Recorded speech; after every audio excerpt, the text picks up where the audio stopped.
Testing of Fuji Differential Pressure Transmitter. The transmitter has been set to a calibration range of input signal from 400 to 0 mm H2O.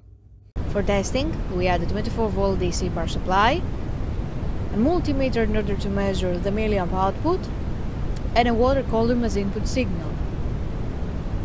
By manipulating the input signal with the help of the water column, we can see that at 0 mm H2O the output is 20 mA, and at 400 mm H2O the output is 4 mA.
It is now clear that the transmitter is working successfully and is ready to be delivered to the customer.